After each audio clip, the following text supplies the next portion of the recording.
5-10 કરોડની જગ્યા વેચાણી હોય અને 3 વર્ષમાં 0-0, 5 વર્ષમાં 0-0 થઈ ગયા હોય. કેમ? તો કે આજુબાજુમાં મધમાખીની જેમ બધા મણમણ કરવા માંડે. પૈસા આવ્યા ને ભાઈ, ગોળ છે ગોળ. બધાને બોપલમાં લઈ લેવું છે, બધાને વૈષ્ણોદેવીમાં લઈ લેવું છે, બધાને XYZ જગ્યા લઈ લેવું છે. તમારે ખાલી ઇન્વેસ્ટમેન્ટ કરવું છે. તો ઇન્વેસ્ટમેન્ટ ક્યાં કરવું? Office investment, residence, flat, duplex એમાં ના કરાય. હવે તમારે ખાલી પાર્ક કરી દેવા છે. તમારી પાસે મસ્ત મજાના પૈસા પડ્યા છે, લોન નથી લેવાની, બીજું કંઈ નથી કરવાનું, તો તમારે જગ્યા જ લેવાય. બધાને ગાંધીનગર આ બધી જગ્યાએ બધાને ફ્લેટ લેવા છે. નાના સેન્ટરમાંથી બધાને લેવા છે, બધાને ફ્લેટ લેવા છે. પણ ઇન જનરલ નક્કી નથી થતું કે ક્યાં લેવા. 2 ભાઈઓના મકાન લઈ લીધા, 2 ભાઈઓ સારી ગાડી લઈ લીધી, પછી કે બધાને જાત્રા કરાવી અને પછી હાઈ ક્લાસ દુકાન કરી નાખી. કે આમ 3-4-5 વર્ષની અંદર 0-0 પાછા કે હવે મકાન થઈ ગયું કે આપણે પાછા 40-50 હજાર રૂપિયા 30-40 હજારમાં નોકરી કરી. તમારો પસીનો પડે છે, તમારી આખી પેઢી વહી ગઈ હોય ત્યારે જમીનમાંથી પૈસા આવ્યા હોય તો પેઢીઓની પેઢીઓ રાહ જોઈ ભાઈ, ત્યારે પૈસા આવ્યા છે. એટલે મફતનો પૈસો નથી, એને સાચવીને વાપરજો.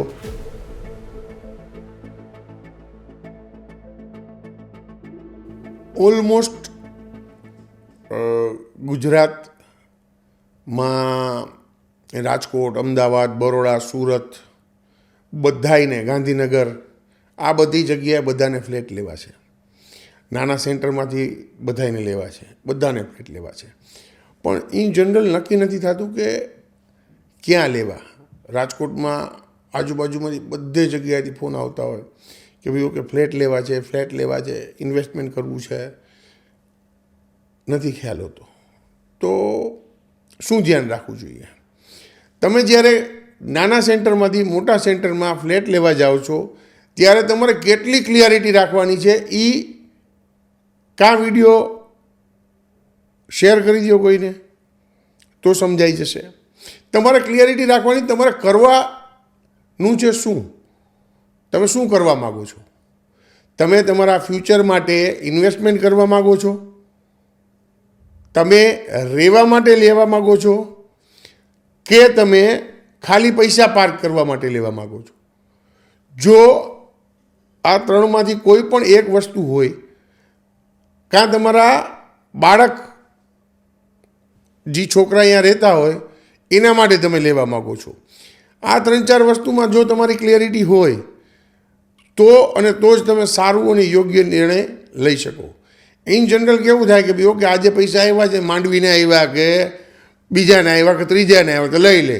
તમે આજે કહો કે ભાઈ ઓકે મારે જે છે ને ભાઈ એક ફ્લેટ લઈ લો, 50 લાખ. કાલની વાત તમને કરું તો એક ફોન હતો સાપરથી, જે ભાઈ કદાચ સાંભળતા હોય તો મને નામ નથી ખબર, પણ સાપરમાં 50 લાખ રોકડા પડ્યા હતા.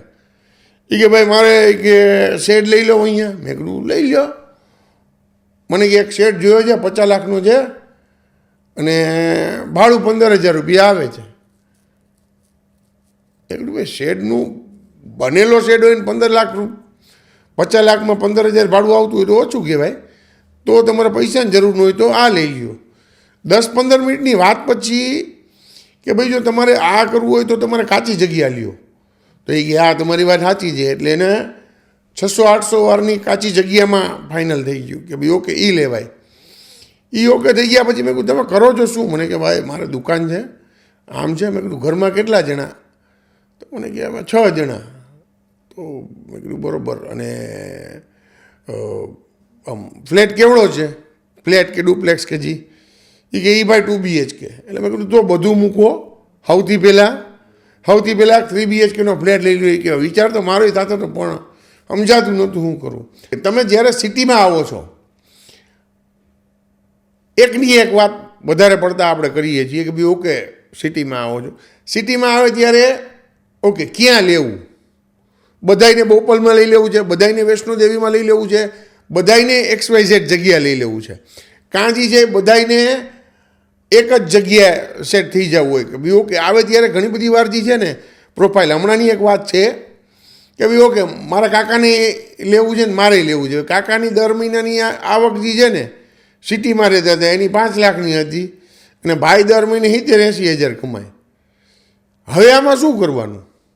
બેયને એક જ જગ્યાએ લેવું હતું, ભેગું નહોતું થાય એમ.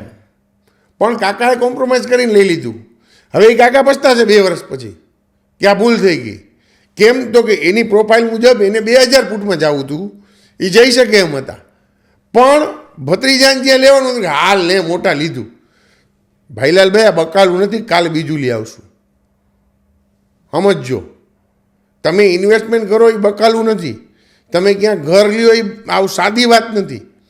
એટલે નાના સેન્ટરમાંથી જ્યારે તમે આવતા હો ત્યારે 100% જે પ્રોપર્ટીનો માસ્ટર હોય, મને જ કરો એવું નથી કહેતો, જે પ્રોપર્ટીનો માસ્ટર હોય, જે લોજિકલ વેની અંદર કામ કરતા હોય, જેને ખબર હોય તો કરશો તો 100% પ્રોપર રિટર્ન મળશે, પ્રોપર મજા આવશે. દર વખતે રિટર્ન જ મહત્વનું નથી, પણ રહેવાની મજા આવી જોઈએ ને, એ બધું પ્રોપર થશે.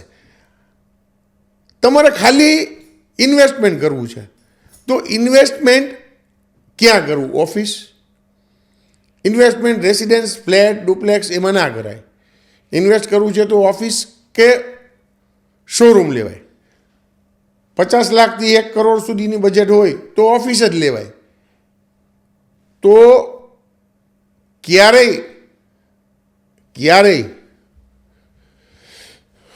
ના લેવાય શોરૂમ. કેમ કે એ શોરૂમ તમને જો એવા ડેવલપ થયેલો કે ડેવલપ થવાની શક્યતા હોય એવી જગ્યાએ મળવાના સંભાવના બહુ ઓછી. કેમ કે હવે બહુ મોટા મોટા શોરૂમ બને છે.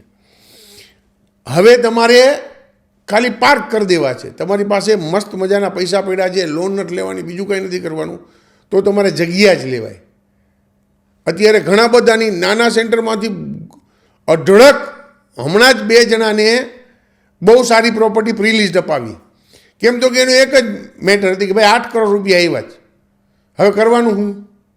તો કે ભાઈ બીજી જગ્યા લઈને મૂકી દે. ઓકે, હવે બીજી જગ્યા લઈને મૂકી દે તો કે ભાઈ ઓકે બીજી જગ્યા લઈને મૂકી દીધી તો એ 8 કરોડની મૂકી દે. તો કે ના, અમારે રેગ્યુલર ઇન્કમ થાય એવું કંઈક કરવું છે.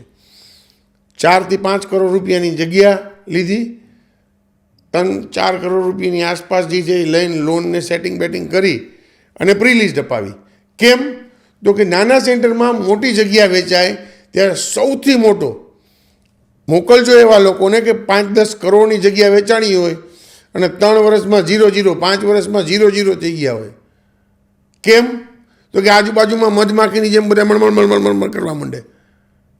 પૈસા આવ્યા ને ભાઈ, ગોળ છે ગોળ. તો એવા કોઈ પણ ઓલાની અંદર નાના સેન્ટરમાંથી કોઈ પણ જગ્યાએ જાઓ, તમે સુરત જાઓ, બરોડા જાઓ, અમદાવાદ જાઓ, રાજકોટ આવો, પણ એવા કોઈક વ્યક્તિને કોન્ટેક્ટમાં રહેજો જે પૈસા બધાય કમાશે, પણ જે માખી જેવાનું હોય, ચૂસીને ભૂમ વયા જાય. માખી છે તો બહુ સરસ કામ આવશે. ઇમોશનલ થઈ અને ઇન્વેસ્ટમેન્ટ કરી નાખ્યું કે ભાઈ ઓકે આપણને ફલાણા કાકાનો દીકરો લેતો હતો એટલે લઈ લીધું. સૌથી મોટો પ્રોબ્લેમ આ છે, કાકાના દીકરાએ લીધું એટલે મેં લઈ લીધું, મેં લીધું એટલે મામાના દીકરાએ લીધું, મામાના દીકરાએ લીધું એટલે ફુવાના દીકરાએ લીધું. લેવાય નહીં એવું નથી કહેતો, પણ સમજીને જો એ લોજિકલ વેની અંદર જતા હોય તો કરાય, બાકી ના કરાય. જગ્યા એને જ લેવાય જે 10 વર્ષ ભૂલી શકતો હોય, જે અહીંયા નજર રાખી શકતો હોય. કેમ કે તમારો પસીનો પડે છે, તમારી આખી પેઢી વહી ગઈ હોય ત્યારે જમીનમાંથી પૈસા આવ્યા હોય તો પેઢીઓની પેઢીઓ રાહ જોઈ ભાઈ, ત્યારે પૈસા આવ્યા છે. એટલે મફતનો પૈસો નથી, એને સાચવીને વાપરજો. અને ખાસ કરીને જો બહુ મોટો માલ આવ્યો હોય તો એકવાર કોઈક રિઝનેબલ માણસને મળી અને પ્લાન કરજો. પહેલાં જે છે એ એક મસ્ત કરોડનું મકાન લઈ લે, પછી આમ જાત્રા કરી લઈને કરાવી લે. હમણાં કોઈક એક ભાઈની યાર વાત થઈ, આપણે સૌરાષ્ટ્રના છે, મજા આવે એવી વાત છે તમને એટલે કહું છું. કે એક ભાઈની 6-7 કરોડની જગ્યા વેચાણી. હવે ભાઈ 10-25 હજાર રૂપિયા નોકરી કરતા હતા, એની 6-7 કરોડની 5-6 કરોડની એવી કંઈક એમાઉન્ટની જગ્યા વેચાણી. તો શું થયું કે 2 ભાઈઓના મકાન લઈ લીધા, 2 ભાઈઓ સારી ગાડી લઈ લીધી, પછી કે બધાને જાત્રા કરાવી અને પછી હાઈ ક્લાસ દુકાન કરી નાખી કે આમ 3-4-5 વર્ષની અંદર 0-0 પાછા એ કે હવે મકાન થઈ ગયું કે આપણે પાછા 40-50 હજાર રૂપિયા 30-40 હજારમાં એ કે નોકરી કરી છે. આવું ન કરે ભાઈ. રિઝનેબલ વેની અંદર કોકને પૂછજો અને એને પ્રોપર ઇન્વેસ્ટ કરજો. Thank you.